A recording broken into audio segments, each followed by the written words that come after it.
Welcome to Bee's Travelogue, episode 17. It was New Year's Eve in Seoul, and I treated myself to corn muffins for breakfast and then a visit to the aquarium at Coex Mall.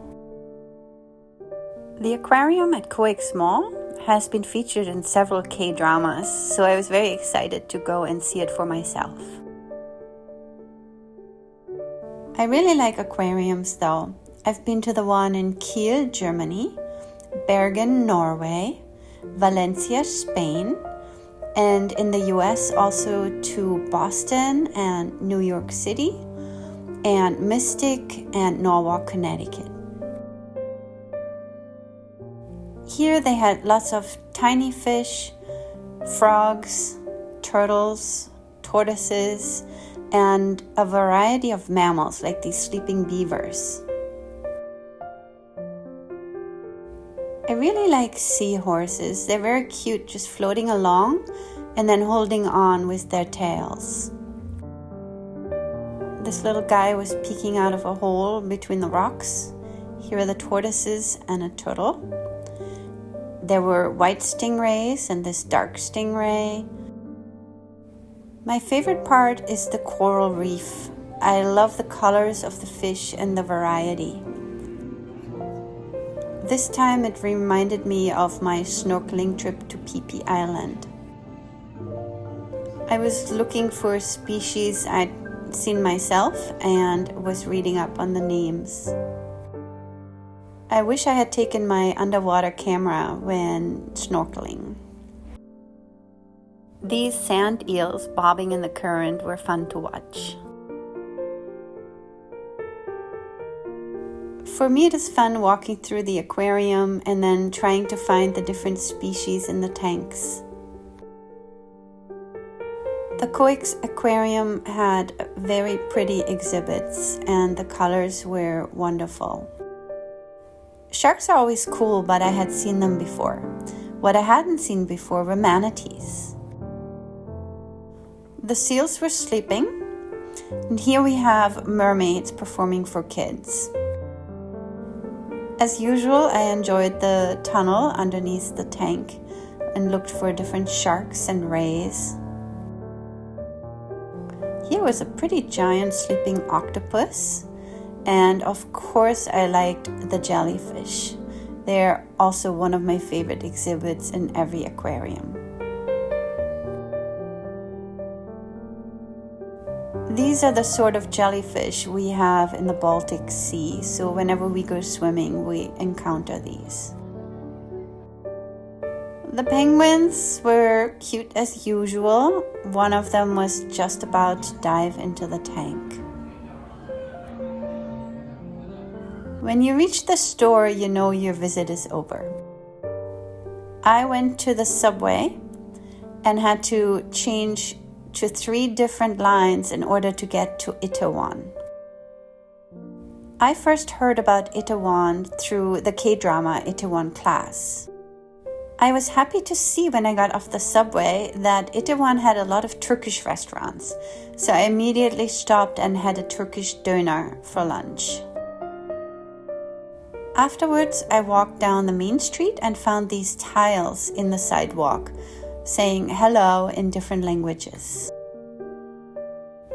I think there were about 24 different countries listed. I turned south into different side streets and found interesting buildings and shops and advertisements like this. As usual in Korea, there were cafes and restaurants everywhere, but here they had very unique designs and names. Every one of them was interesting. I then turned back north, crossed the main street, and climbed up. I came to this temple and beautiful view of Seoul and Namsan Tower. A plaque in the ground showed me that this would probably be a very good viewpoint to see the city at night, but I wasn't going to be able to come back later that day. Namsan Tower is Seoul's famous landmark and can be seen from almost anywhere in the city. Nam means south in Korean, and San means mountain. I walked back down toward Main Street and then discovered on the map there was a special section of Itaewon marked as the tourist spot that I hadn't seen yet. In this area, all the bars and buildings had a special interesting look to them. They were all very unique, very colorful. The roads were at this point filled with snow and garbage from the night before, but I could tell that at nighttime it must be a pretty special atmosphere here. It was time for me to leave and head to my next destination. One of my favorite K-dramas is Vagabond with Lee Seung-gi. Part of it was filmed at the General Assembly building here and in general on Yeouido Island. Yeouido Island appears a lot in K-dramas, and especially Seogang Bridge that leads to the island. It's featured in nearly every K-drama where somebody crosses the Han River. So one of my goals was to see this bridge in person. I had also found out that some award show was taking place, the KBS Awards that night. You could see the police cars lined up here. I was trying to find the place, and I did, but I didn't really see any actors that afternoon, so I decided to come back in the evening. Here's the park by the Han River with this curious water faucet, Namsan Tower in the distance on the other side of the river, and this really long bridge, Seogang Bridge. Gang means river in Korean. We already know that Nam means south, so Gangnam means south of the river. It was a very pretty subdued winter sunset. The bridge stretched forever. First, I had to cross part of the Han River. Then I had to cross a huge island in the middle. And only once I passed that did I reach the Orange Bridge, the famous Orange Bridge that shows up in most K-dramas. At this point, I wasn't sure where I wanted to go. My feet were hurting. I was hungry. I sort of wanted to see the KBS Awards, but I didn't want to walk back over the bridge. So I walked to the other side and took a bus back. And then I headed to a steakhouse. Since it was New Year's Eve, I decided I would treat myself.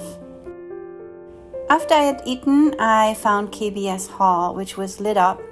I was able to get inside to like a waiting hall, but there were no stars that I could see, and I didn't know what people were lined up for. So I finally gave up when I couldn't see anyone and took the train to Lotte Tower. Straight from the train station, I got up into the mall, and then when I walked outside, I saw all the lit up buildings, and then I suddenly caught my first glimpse of Lotte Tower, and I was so surprised at how tall it was. I hadn't really expected it. Lotte Tower, it turns out, is the 5th tallest building in the world. It was cold and wet, and there weren't really too many places where we could sit, but I found a spot and just waited for midnight.